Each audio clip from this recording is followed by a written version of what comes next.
How many remember the character of Nellie Olson on Little House on the Prairie? She was that horrible child who tortured and bullied sweet little Laura Ingalls on every single episode. The real person who played this character is a woman by the name of Allison Arngrim, and she's never been able to cast off this character. A few years ago, she was signing autographs at the Los Angeles County Fairgrounds when a woman approached her, seething with anger, turning shades of reds and purples. She was shaking, she was so mad. She closed her eyes, she swallowed to compose herself. She finally broke her silence and she shouted at Allison, "I forgive you." Then she exhaled, turned, and ran away. Amazing. She carried a seething, consuming grudge against a character on TV that hadn't aired in 30 years. Allison told the press that were there that this happens to her often. Sirach in our first reading, "Wrath and anger are hateful things, but the sinner hugs them tight." I think we live in a culture that hugs anger tight.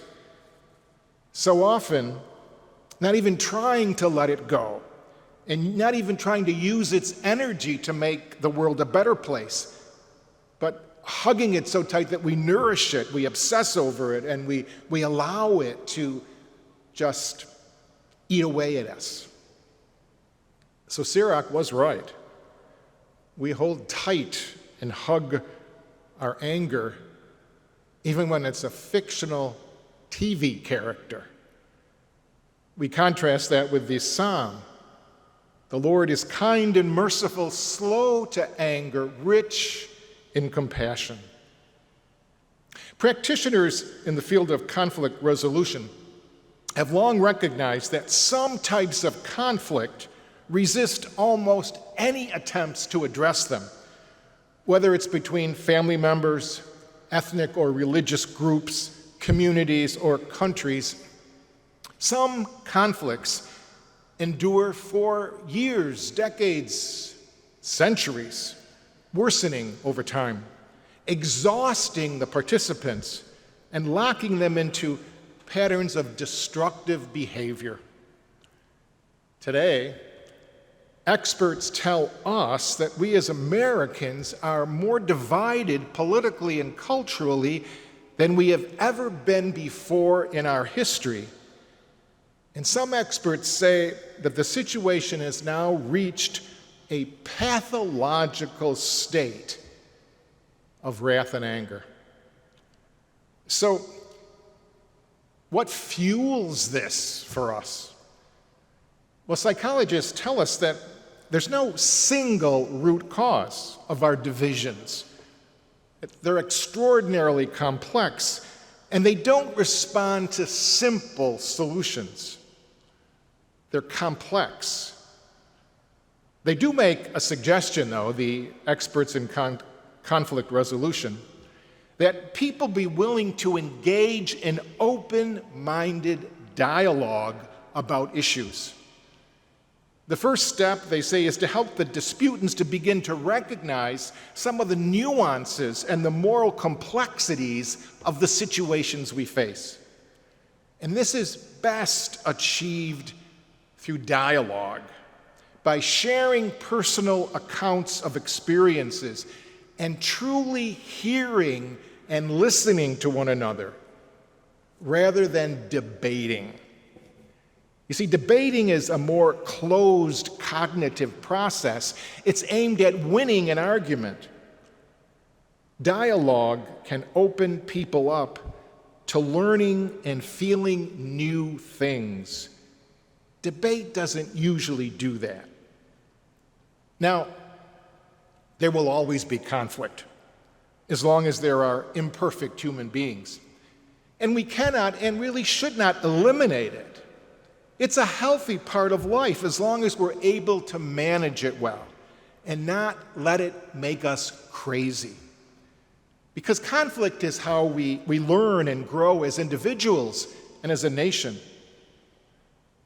But what's happening is that our political polarization in this country has reached a point where we're no longer constructively negotiating our differences. We're not listening to each other. We're not growing. And God knows we're not addressing our most critical problems. We're simply at loggerheads. And we've come to detest one another. And we seem to be shutting down. So we need to learn to talk to each other again, to listen to each other again. It's the only way that we can heal as individuals, as families, as a nation, as a church.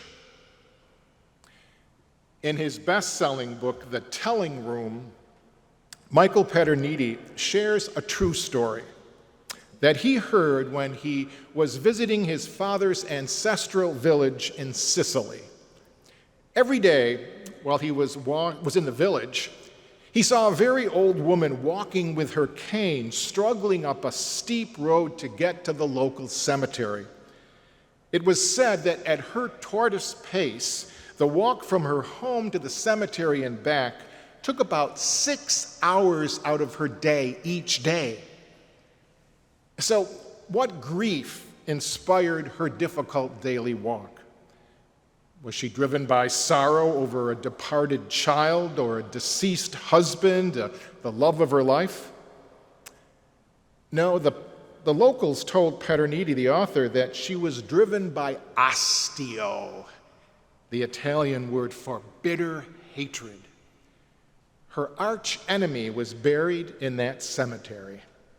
So rain or shine, the old woman walked up the hill every day to her enemy's gravesite just to spit on it one more time.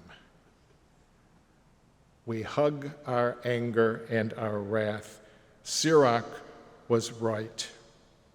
We allow it to seethe for years, destroying us and all around us. Jesus challenges that in the gospel. When Peter asked him, "Lord, how many times should I forgive my brother or sister? 7?" Jesus said, "No, not 7. 70 times 7, of course, which means constantly, forever." So maybe as we hear those scripture readings this weekend, each one of us can ask ourselves, because each one of us has to be part of the solution. Am I hugging my anger? Can I let it go so that I can be healed and be a healer rather than a divider?